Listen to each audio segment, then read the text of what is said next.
The Ravens Preview Show with Andy Pollin starts right now. It wasn't perfect, it wasn't pretty, but it was the Ravens. Listen to all Ravens broadcasts right here on 6:30 a.m., the ESPN 630 app, or ESPN630DC.com. And with 1:17 left to play, the Hayes in the barn. Now, here's Andy Pollin. Sunday morning football for the Ravens this week.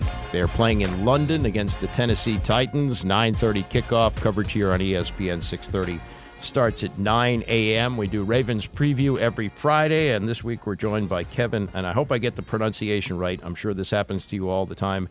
Kevin Oestreicher, is that correct?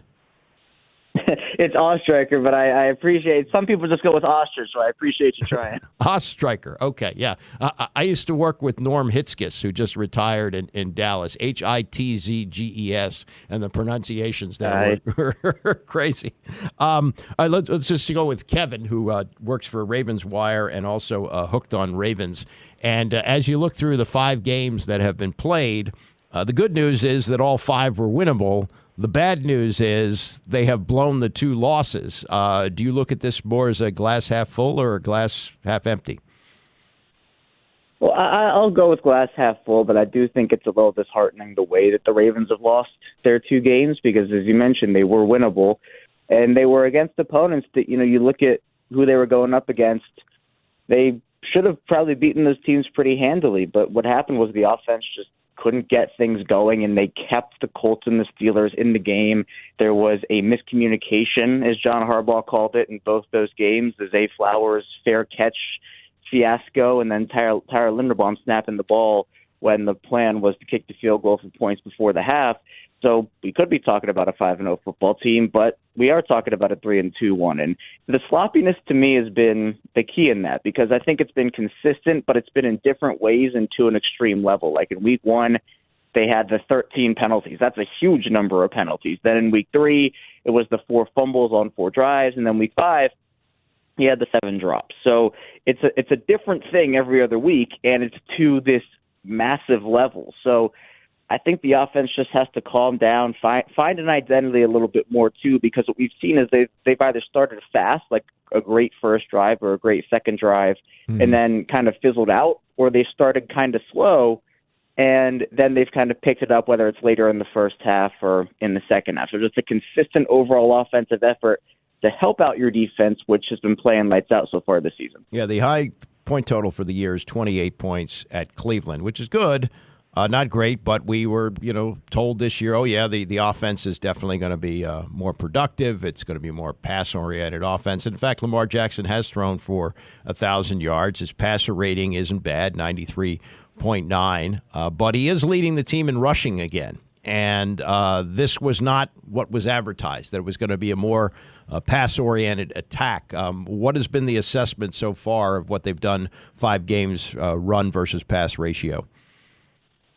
Yeah, I think it's been fine. Yeah, the Ravens are a top 5 team in rushing right now, which, again, that was a plan for them. And I know John Harbaugh talked about it when Greg Roman was let go and Todd Monken was hired, that they weren't just going to throw everything out that Greg Roman did. They were still going to run the ball, use some run concepts, even use some pass concepts from that offense. But I think when the Ravens hired Todd Monken and they brought in Odell Beckham and Zay Flowers, and you looked at Nelson Aguilar, too, the weapons that they brought in, I think the assumption was, they're going to start throwing the ball and airing it out, and I don't think that was ever really the plan. So for me, I think when you bring in Monken, you do it for the creativity that he has in the pass game. One of the big issues with Roman was that the pass offense just didn't grow, I think, over the last 1 to 3 years he was there, depending on, what your stance is of that. But with Monken, part of the thing with him is I just think the identity isn't quite there yet, where some play calling situations, like, for example, in week 5 when the Ravens got the ball back from their special teams after the Steelers, who I think Connor Hayward ran into Gunnar Olszewski, and the Ravens give the ball back to their offense at the 7-yard line. You're thinking, all right, even though the offense has not been great all game, they can get at least 3 points out of this, right? And then they have one run, and then that little shovel, Mahomes to Kelsey, that's kind of what they did. It was Lamar to Andrews, and it didn't work. And then it was that red zone fade to Andrews, and I don't think it was a good play call. It wasn't a good throw. So to me, we've seen some creativity in the pass offense. We've also seen Todd Monken, I think, try to figure out some stuff with – he's been feeding Zay Flowers, but we have some of those like reverses to Zay that haven't really worked out. I'd rather see Devin Duvernay in those spots. But part of it is getting guys open with different pass concepts, and I think we're talking about something maybe a little bit different if the guys just catch the ball in week 5, because he was getting guys open, and it wasn't like there was a defender making a play on the ball and swatting down on it, and it was really close. I mean, they were wide open passes, and we're talking about now the Ravens losing and Lamar not having a big passing yards game, but it was probably one of the better 0 touchdown, 1 interception games that's been played because of what the throws were. So to me, I think it's just been an adjustment for Monken, especially because so many guys have been in and out of the lineup. I know Odell's start hasn't been great. Rashad Bateman's start hasn't been great too. I have been encouraged a little bit with some of the pass concepts, but I think it's just doing that more consistently and not trying to get too cute with things. Yeah, it's ironic with Beckham, and you kind of know what you're getting when you sign him. You know he's going to be kind of in and out with injuries, which has been his history. But he's probably the most famous guy in NFL history for making catches of uncatchable balls, and everybody's butterfingers around him. He's talking this week. He's had a lengthy time with the media from London that this could be a breakout game for him, that he's finally feeling good. What's the feel there in the organization that maybe get Odell the ball knowing he can catch it, unlike some of their other receivers?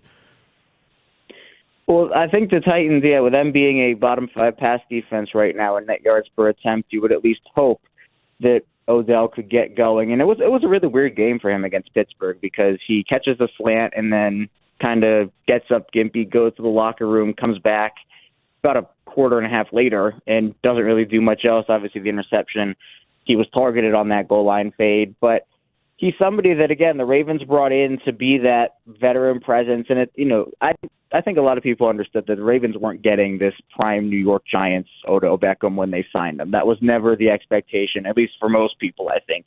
But the expectations were higher than what he's given. He's had, drew a couple of nice pass interference penalties early in the season, had a couple of nice catches here. But my thing for Odell is always, all right, if he can give you low wide receiver 1, that's like your best case scenario. That we're nowhere near there right now, though. I think Zay Flowers has established himself as the number 1 receiver on the team, and my prediction going into the season was, Zay will be the number 1 receiver by the time the season ends. I think he was the number 1 receiver by the time week 1 ended because of what happened in that game. But Odell, the contract with him is interesting because they signed him with the void years, which is something the Ravens haven't really done over the course of their franchise history. If he is not put back under contract with the Ravens next season and there's not an extension worked out, there's an $11 million dead cap hit for them, and then $2 million over the next 3 seasons after that. So at this point, based off the production, you probably say, well, there's probably a conversation to be had about that. But if there is a bounce back week for him, I think it might be this week because, again, the Titans have struggled a little bit in the pass defense category. And the whole travel schedule thing is so interesting because the Ravens have been there since early in the week. The Titans just got there, Friday morning. So that, to me, with the jet lag and everything, the Ravens arrived late during 2017, and they got blown out by Jacksonville. 44 points was put up by Jacksonville. So I think that it's hopefully going to be a big bounce-back week for Odell. And I think the receivers, honestly, I know Odell wasn't the one dropping passes, but I think the whole receiving group obviously needs it after what happened last week. Yeah, and 3-2 is not the worst start, but you're looking at the schedule here and what's coming up and how important this game is because there's no bye week after this. They come home and they play a Lions team, which is playing great. Then they go to Arizona, and then they get the Seahawks at home. They don't have their bye week coming up until early December. So this stretch where they've already lost to the Steelers, if you come out of this, like 500, okay, but you really, your season could really take a real turn for the worse over the next month, don't you think?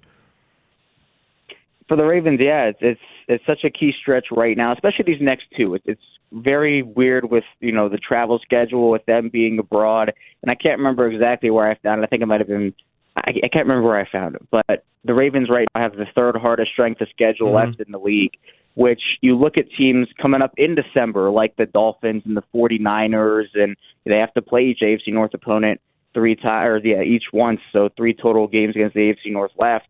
But for me, I kind of rank losses in games in tiers. I have 3 different tiers. I think the we don't want to lose a game, but the best loss you can suffer is an NFC loss. It's a non-conference loss, doesn't impact you too much. Like, every loss hurts, but that's the one that hurts the least. Then you have the AFC loss, but non-divisional, so a conference loss, and then you have the divisional losses.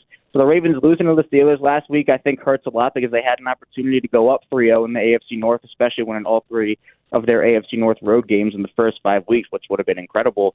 Then the Colts lost to an AFC opponent. So if you were to go 1-1 in these next 2 weeks, you would probably want to lose. If you had to pick a game, lose to Detroit and then beat Tennessee just to get back on track. But then we're kind of in that same pattern that the Ravens were in last year, which is win, lose, win, lose, win, lose. It's like, can they get out of that and can they get momentum? So for me, I think it's important to win these games right now because you're going to have a tougher time coming up. And you mentioned the bye week is later in the season, so they'll have a chance to reset late in the year. Like those week 5 buys, I think I would not like to have that as an organization because it's so early in the year. You have to kind of go through the rest of the season. So I'm fine with the Ravens bye being where it is, but there's a lot of football left up until that point. So there is time to figure it out. But you're playing some good football teams. You mentioned the Lions, who are at the top of the NFC North right now. And then I think even though teams like Arizona and the Rams did not have high expectations going into the season, they, not like they're these top teams in the league, but they're playing better than I think a lot of people anticipated. I mean, who knows if Kyler will be back by the time the Cardinals play or not, the Ravens. But we'll see because this is a game. You look at the Titans and bottom 5 pass defense, they're not facing necessarily prime Derrick Henry and DeAndre Hopkins anymore. Still great players. But at this point, I think this is a big bounce-back spot for them. And if it's not, I think, again, more serious conversations have to be had about what you do and where you go from that point. All right, Ravens favored by 4. What do you think happens on Sunday? I think it'll be more than 4. I think the Ravens win by more than 4 here. I would probably anticipate some sort of a big bounce back. Now, these London games and these abroad games can get kind of weird. I don't think we see a ton of 30 or 40 points put up. I mean, Jacksonville obviously did it to Baltimore back in 2017.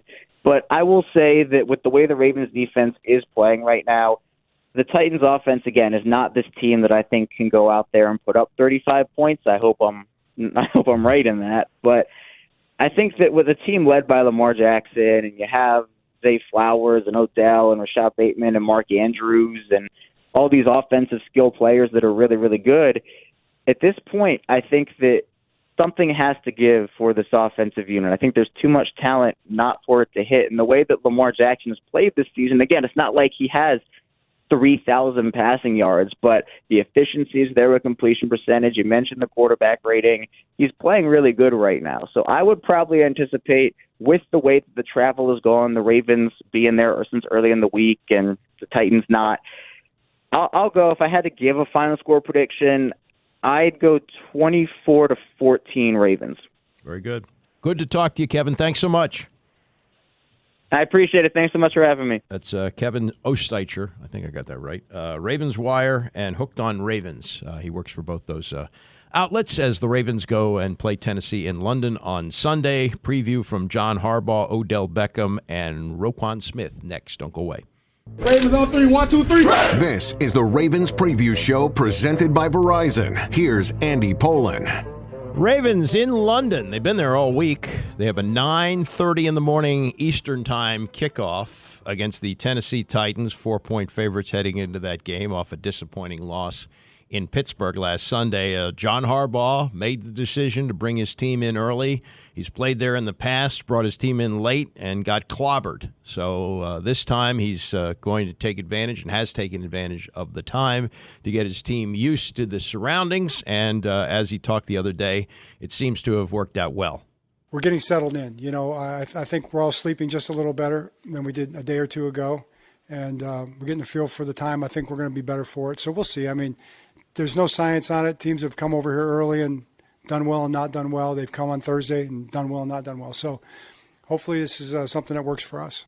Okay, Odell Beckham, he's no stranger to these international games. Been around the league for a long time, since 2014.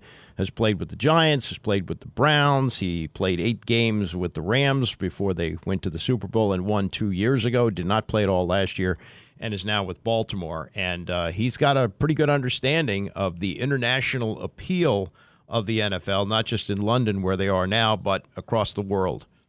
I remember going to Germany and I had like an event or something, and the streets went absolutely crazy, and just to feel that in my heart was a crazy feeling. You know, I remember these kids followed me on bikes for miles, pedaling. I'm sweating. I tell the driver, just pull over, because like they've already did a Lance Armstrong race all the way to come meet. So I was like, just pull over, and, you know, you met them. And just for this game to be able to grow and see it, you know, be loved by people outside of America, it's a true testament to, you know, the game of football, which is such a beautiful thing. So, you know, anything that I could do to help, you know, these kids over here, and you see them, and, you know, they want to feel what the football is like and throw with them. It's a beautiful thing to see a game that could touch so many people. Now, we don't know if there will ever be a team overseas. London would be the place if they do put one there. There are all kinds of issues involved in that, including taxes and citizenship and things like that, and being away from the family. But the way the NFL is going and continuing to tap into the international market, you never know. Now, it's not all sunshine for Odell going into this game, because they're going to be playing on artificial turf. And the Bills played there last week, had some significant injuries, and Beckham has been very outspoken in recent years about the NFL not going to all grass fields throughout the league. In fact, that may have played a factor in him signing with the Ravens, as Steve Bisciotti, the owner, was approached by some players several years ago when the Ravens had switched to artificial turf. They had turf at M&T Bank Stadium for a few years, and they said, we really would much prefer to play on grass, and boom, he did it. He switched right to grass, took on the extra expense, and they've had the grass field ever since. Beckham about playing on turf on Sunday and how he feels about the artificial stuff. You know, it sounds like I'm the one being a baby and complaining, yet you see a lot of major injuries happen on turf. I mean, it's not even, I don't know. I'll leave the dilemma up for the Twitter warriors and all that, but it's just, I mean, just look at the results. Look at how many major injuries have happened on it. And, you know, God willing, like, there's none this game, but it's just not a surface that's, you know, I think great for players to play on. I think they make enough money to where, you know, putting grass in stadiums is really not that big of a thing. I think it's not hard to keep up with. And I just feel like if we're talking about the safety of players, I think grass would be a better surface area for them. But again, like I say, life throws you curveballs.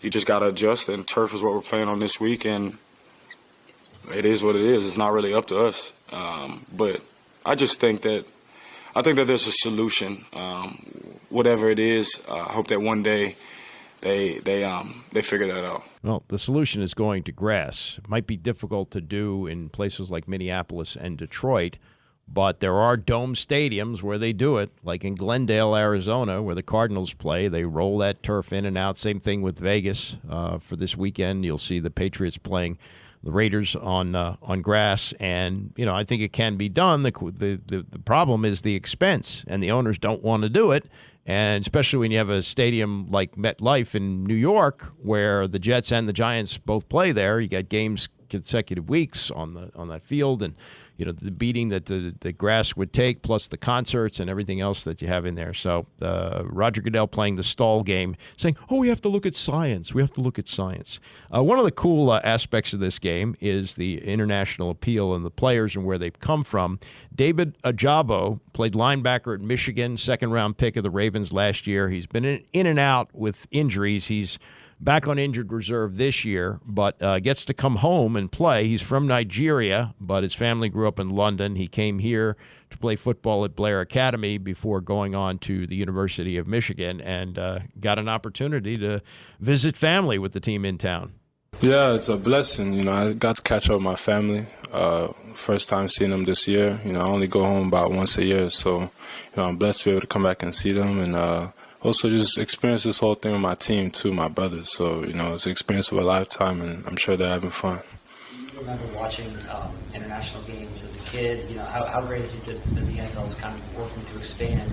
Yeah, I see a couple highlights in that. So to be a part of something like this, man, it's definitely special. And, you know, I'm confident that it's gonna, you know, keep growing and keep expanding to the world.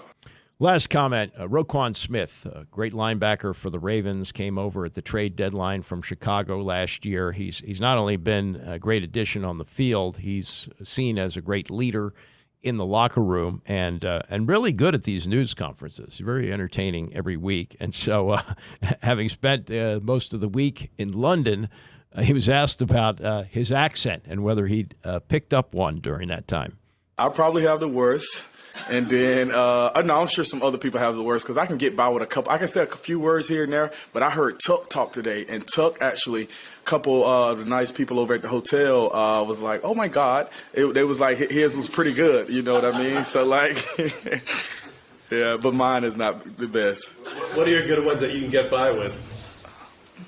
Let's have a proper English breakfast. No, that's probably not good. That's probably not good. A water. Like, yeah. Yeah, it's not bad, not bad. Justin Tucker is an accomplished opera singer. In fact, he may be as good an opera singer as he is a kicker, and he's maybe the best kicker in the history of the NFL. And I'm sure in his opera tours, he's done plenty in London, so he's picked up an accent. Anyway, be a 9:30 in the morning kickoff on Sunday against the Tennessee Titans. Coverage here on ESPN 630 will begin at 9 a.m. I want to thank Kevin Oestreicher for joining us from Ravens Wire. Also, Chris Cordova, part of a great golf event for veterans going on this week at Congressional Country Club. And also thanks to Trinity Rodman from the Washington Spirit as they close out the regular season this weekend against North Carolina, attempting to set an attendance record on Sunday for the 5 o'clock kickoff. Thanks to Rex Minturn for running the show. Thanks to all of you who listen. Tony is coming up next, and I'll see you Monday morning at 9 a.m.